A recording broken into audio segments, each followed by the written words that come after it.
What if I told you everything you knew about buying a house has changed going into 2026? If you've been wondering how much money you need to buy a house in today's market, like this, or even this, stick around, because I'm about to break down the exact income requirements at every price point based on current rates and what lenders are actually approving. I'll even show you the difference if you rent the same house versus buying it. The final results will definitely surprise you. I say all this as someone who's worked in real estate full-time, helping over 900 families move into a house. By the end, you'll know if you could afford a home, and most importantly, what you can actually get. If you're curious, I'll even show you what it takes to buy a house like this one day. For context, when it comes to housing expenses, it's important to understand there's a huge price difference between buying and renting. For example, there's a saying that goes something like this: renting is dating a house, buying is getting married.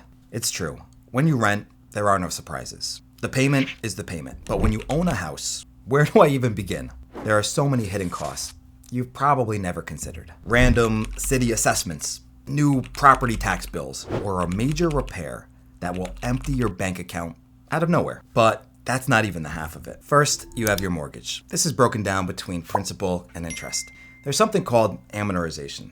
I'm not going to bore you with the details, but essentially, it means most of your monthly payment goes towards interest in the first couple years. More on that in a second, because when you rent, you don't have to worry about that. Second, you also have the property taxes. This is typically about 2% of the property's value every year. But if you look at 2022's tax rate compared to 2023, you can see it goes up every year. That could be thousands of dollars more that you didn't expect to pay when you first bought the house. Third, you have insurance costs. Anytime you own a property, your lender is going to require homeowner's insurance for anything that may happen. Unbelievable video here at 11, an out-of-control car flying through the air, slamming straight into a home near St. Louis, Missouri. These things do tend to happen. Fourth, you have your other costs. For example, if you live in an HOA, you can bank on them consistently raising your HOA fees. My condo fee is now going up 74% this year. In January, we got an email saying there was a repair that needed to be made and it was going to cost $100,000 per townhome owner. Fifth, you have maintenance. To calculate this, some people use the 1% rule. You're going to spend 1% of the property's value every year on repairs. Other people use the $1 rule, which basically means $1 per square foot of living space. Because of all these hidden costs, owning a house is usually double what you initially expect. I wish I was exaggerating, but I'm not. Let me show you something interesting. On a typical $400,000 home, more than 80% of your payment in the first 5 years, it's gonna go towards all these unrecoverable costs, meaning it's not gonna build any equity. That makes owning a house a lot more expensive than most people realize. But how does this actually compare to renting? When you rent, it's pretty straightforward. The old rule of thumb is don't spend more than 30% of your income on your rent. If you make $40,000 a year, that's $1,000 a month on rent. But if you make $80,000, that's $2,000. $160,000, you're looking at $4,000 a month. The math is simple. Just multiply your income by 30% and then divide by 12. But here's the problem with that rule. It was created back in 1969. That was before everything got so expensive. For example, my buddy, he just got a new Acura. Guess what he's paying a month? $700 for an Acura. Because of all that, now we have newer guidelines, like the 50-30-20 budget. 50% of your paycheck goes towards your needs: housing, food, transportation. Then 30% for fun stuff, going out, hobbies, whatever you like to do. Then 20% for savings and paying off debt. This all means you probably don't have 30% to pay for housing when your car could cost more than $700 a month. The average rent in America is now over $2,500 a month. To follow the old 30% rule, you would have to make $100,000 a year. But here's the crazy part about today's market. Renting is actually cheaper than buying in almost every major city. Take a look at this chart on screen right now.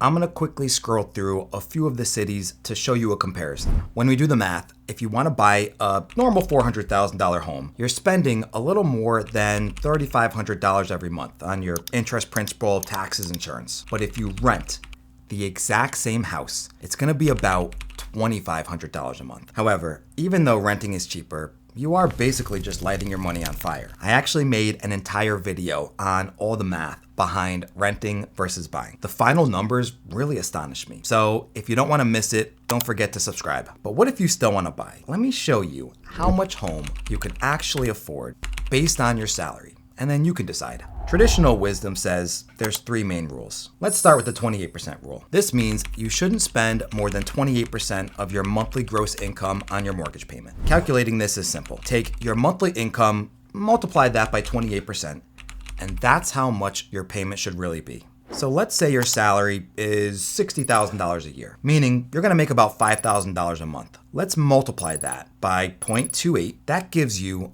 $1,400 a month for your housing budget. If you put down 20%, it's enough to buy a home in the $215,000 price range. You're probably wondering, does a home like that even exist?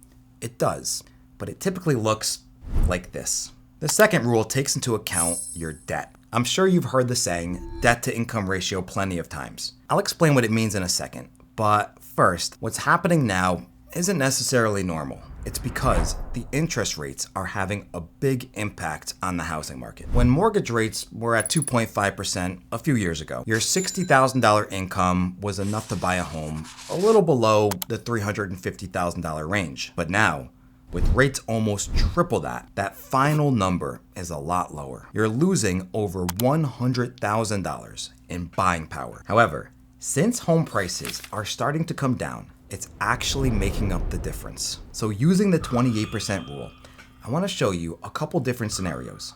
If you want to buy a $500,000 home, you'd need to make $138,000 a year. For a $750,000 home, you would need to make $212,000 a year. But if you want something really nice, like $1 million home, you need to make $276,000 per year. That income would put you in the top 5% of all earners in America. What's crazy is even the top 5%, they're struggling right now. The 28% rule, this is just a basic guideline.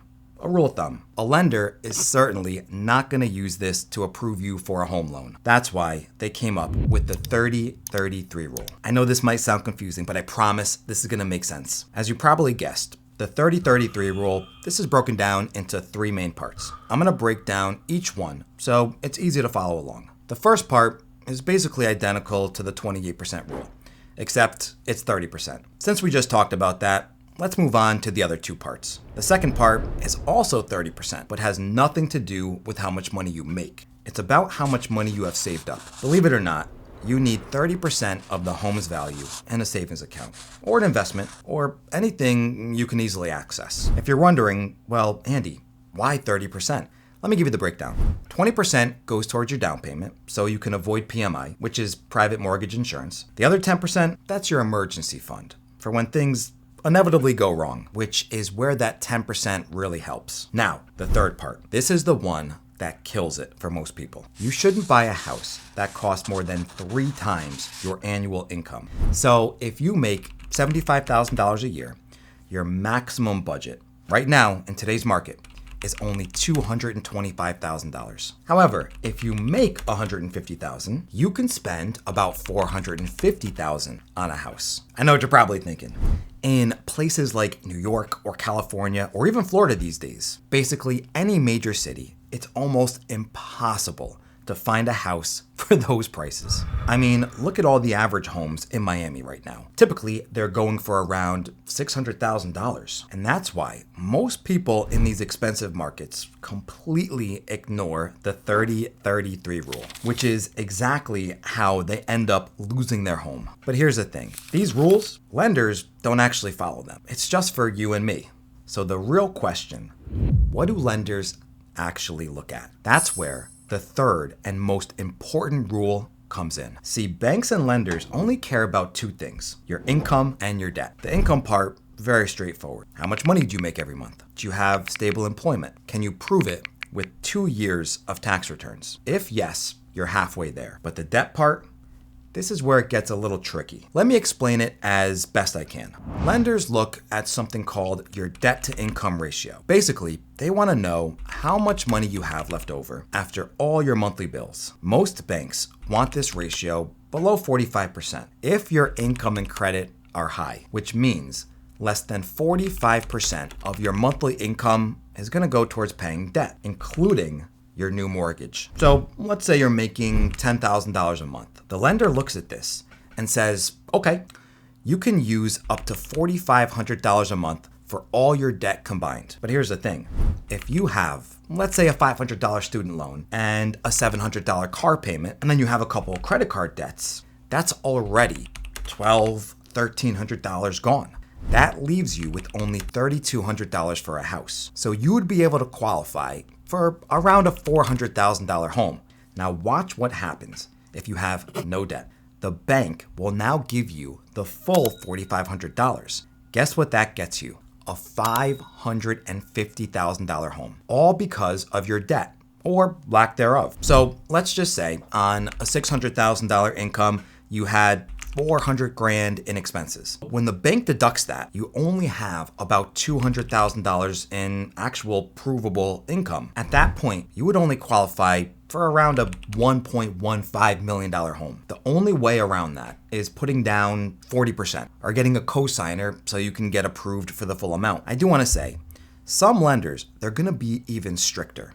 And if your credit and your income's a little bit lower, they might only approve you for up to 35%, not the 45% that we were talking about before. I'm gonna put these conservative numbers up on screen just for comparison's sakes. But first, let me show you the final numbers. If you wanna buy a $400,000 home, you need to make a little over $100,000 a year. If you wanna buy a $500,000 home, you need to make around $150,000 a year. For a $750,000 home, you need to make about $200,000 a year. Now, if you want to get crazy and buy $1 million house, the minimum amount you can make is $250,000 a year. But that $1.8 million house that me and my wife are trying to buy, you would have to make well over $500,000 a year after all of your expenses. So if you have a lot of write-offs, you're not going to qualify.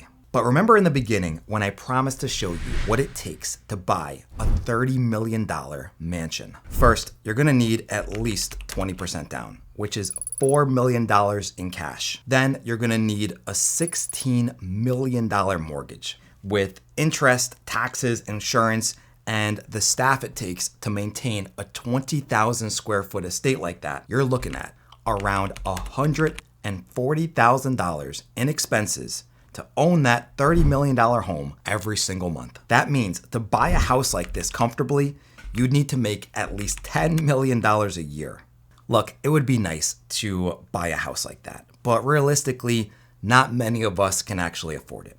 So if you want to buy a house this year, even if the banks do approve you, should you actually buy in today's market? If you want to find out my thoughts on that, click on the video above.